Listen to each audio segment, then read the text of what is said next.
یہ دور چل رہا ہے، ایمان ہے ہی نہیں لوگ، خوف دل سے نکل چکا۔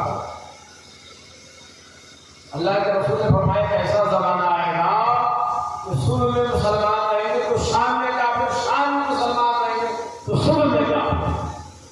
تو اللہ قرآن میں کیا فرماتا ہے کہ اللہ سے ڈرو جیسا اس سے ڈرنے کا حق ہے، اور اس وقت تک نہ مرو مگر مسلمان بن کر۔ میرا محترم، مگر دیکھا جاتا ہے کہ جیسے جیسے لوگوں کی عمر کم ہو رہی ہے ویسے ویسے وہ اللہ سے اور بے خوف ہوتا جا رہا ہے، نڈر ہوتا جا رہا ہے، اسے ڈر نہیں لگتا۔ یعنی موت کا اسے موت کی فکر نہیں ہے، موت کا ڈر نہیں ہے، اللہ کا خوف دل میں نہیں ہے۔ میرا محترم، جس کی عمر 5 سال بچ گئی، 10 سال بچ گئی، اب اسے اللہ کے بارگاہ میں جھک جانا چاہیے، اللہ کی عبادت کو ریاست میں رکھنا چاہیے کہ اب ہماری عمر جو ہے اب جو ہے 10 سال رہ گئی ہے، 5 سال رہ گئی ہے، اب ہمیں خوب محنت سے اللہ کی عبادت کرنی ہے اور اللہ کو راضی کرنا ہے، اللہ و رسول کو ہمیں راضی کرنا ہے۔ لیکن جیسے جیسے وہ موت کے قریب ہوتا جا رہا ہے ویسے ہی ویسے وہ عبادت سے دور ہو رہا ہے، مسجدوں سے دور ہوتا جا رہا ہے۔ میرے محترم، واضح نصیحت، میلاد، ذکر و اذکار، قرآن، نماز، یہ ساری چیزوں سے وہ دور ہوتا جا رہا ہے۔ لگتا ہے کہ اسے موت آئے گی نہیں، اسے مرنا ہی نہیں۔ میرے محترم، حالانکہ سب کو مرنا، قرآن میں اللہ نے فرما دیا کل نفس ذائقۃ الموت، ہر جاندار کو موت کا مزہ چکھنا ہے۔ مرنا تو ہے، مرنے سے کوئی بچ نہیں سکتا میرے محترم، لیکن ہم یہاں آ کر اتنا بے خوف ہو گئے ہیں کہ ہمیں یہاں سے جانا نہیں ہے۔ حضرت امام جلال الدین سیوطی رحمۃ اللہ تعالی فرماتے ہیں کہ اے لوگوں، ابھی تم گھر پہ ہو، اپنے گھر میں رہ لو، کچھ دن کے بعد تم وہاں اصل گھر میں رہو گے، یعنی قبرستان میں رہو گے میرے محترم۔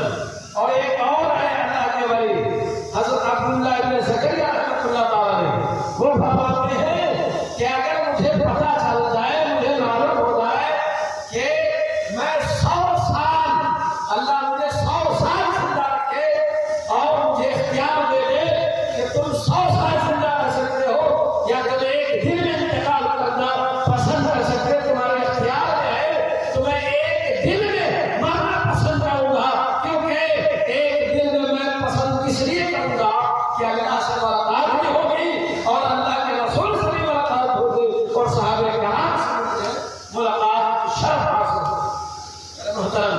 لیکن ہمارا حال کیا ہے میرے محترم؟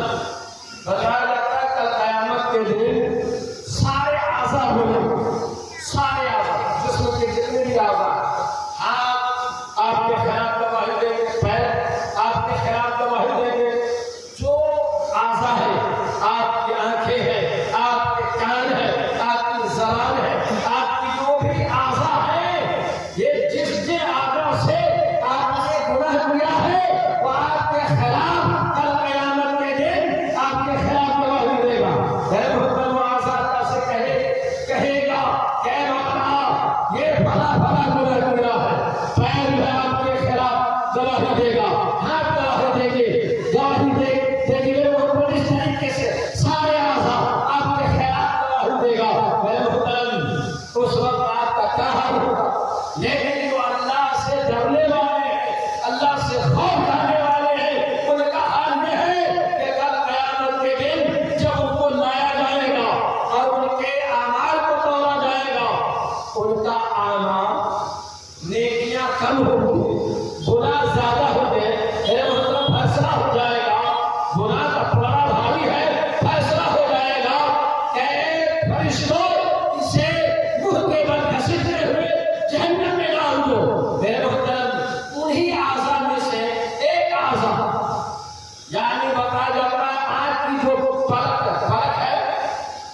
بدکار ہے، یہ سیاہکار ہے، بدکار ہے، لیکن تیرے محبوب کا فرمان ہے کہ جو اللہ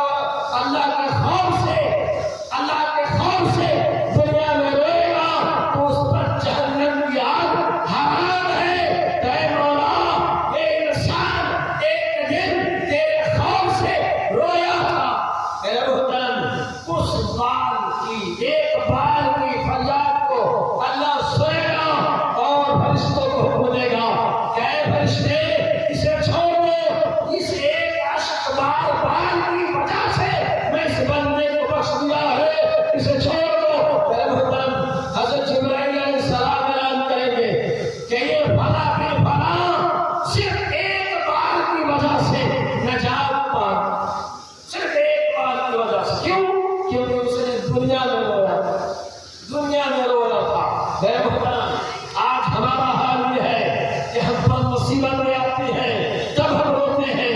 اے محترم، جب ہمیں کوئی تکلیف پہنچتی ہے تب روتے ہیں اور دنیا دار کے سامنے روتے ہیں، مگر اللہ کی بارگاہ میں اللہ کے خوف سے کبھی ہم نے رویا؟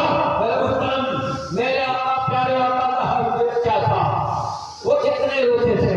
اے محترم، آپ غور کریں کہ اللہ کے رسول فرماتے ہیں کہ جو اللہ کے خوف سے روتا ہے تو اللہ تبارک و تعالیٰ اس پر جہنم کی آگ کو حرام کر دیتا ہے۔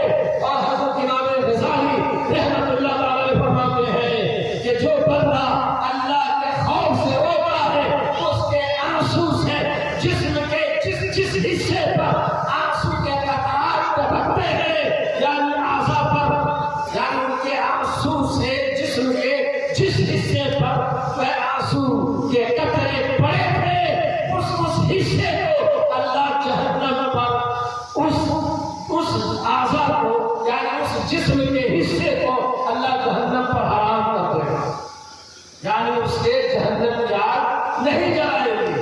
مگر ہمارا یہ حال ہے کہ ہم روتے رہیں۔ صحابہ کرام کا حال دیکھے، وہ زارو قطار روتے تھے۔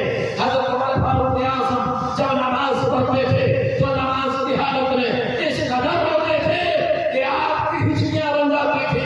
حضرت عثمان غنی کا حال یہ تھا کہ وہ جب انہیں کسی قبرستان میں یا کسی قبر پر جاتے تھے تو اس قدر روتے تھے کہ ان کے آنسو سے داڑھی کے بال ہل جاتے تھے، سینہ مبارک ہل جاتا تھا۔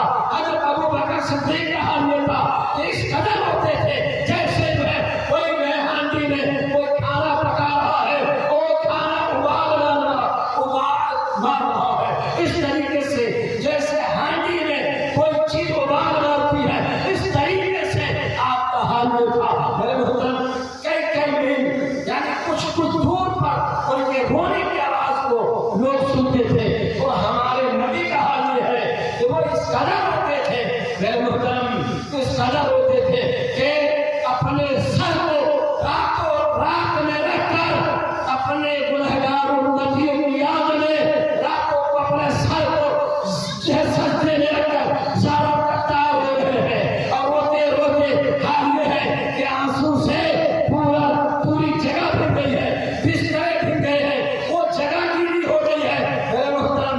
اور اعلیٰ حضرت فرماتے ہیں اللہ کا جہنم اب بھی نصرت ہوگا، رو رو کے مصطفیٰ نے دریا بہا دیے ہیں، دربے بہا دیے ہیں۔ اس قدر روتے تھے کہ آپ دریا بہا رہے ہیں، دربے بہا رہے ہیں، کس لیے رو رہے ہیں؟ تو اپنے گنہگار امتی کے لیے۔ مگر ہمیں رونا نہیں آتا، ہمیں رونا نہیں آتا، ہمیں کوئی خوف نہیں ہے، ہمیں کوئی ڈر نہیں ہے۔ میرے محترم، میرے آقا جب مسجد نبی سے مسجد نبی کی طرف جا رہے ہیں تو کچھ لوگوں کو دیکھ رکھتے ہیں کہ وہ ہنس رہے ہیں، کچھ لوگ آپس میں بات چیت کر کے ہنس رہے ہیں، اور ہمارا حال یہ ہے۔ میرے محترم، کیا ہمارا حال یہ نہیں ہے؟ کیا ہم لوگ نہیں ہنس رہے؟ ہم لوگ کا حال یہ ہے کہ قبرستان جا کر ٹکا مارتے ہیں، قبرستان جا کر ہنسی مذاق کرتے ہیں۔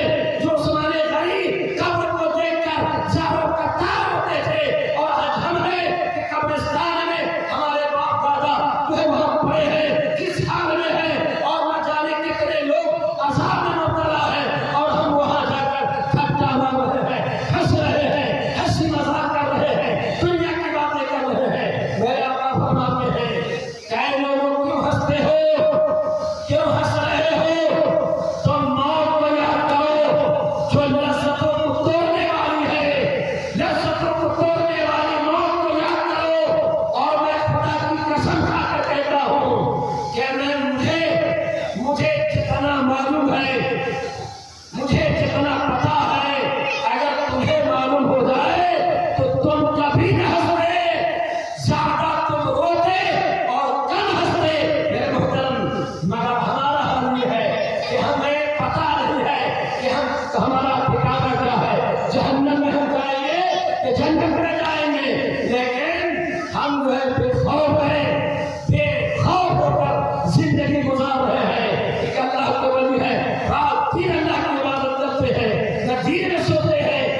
محترم ہمارا یہ حال ہے کہ ہمیں پتا ہے کہ ہم جنت میں جائیں گے، اس لیے جو ہے ہم ہنس رہے ہیں، ہم بے خوف زندگی گزار رہے ہیں، مگر مرنے کے بعد پتا چلے گا میرے محترم، مرنے کے بعد لوگ کہتے ہیں کہ مرنے کے بعد کون دیکھتا ہے؟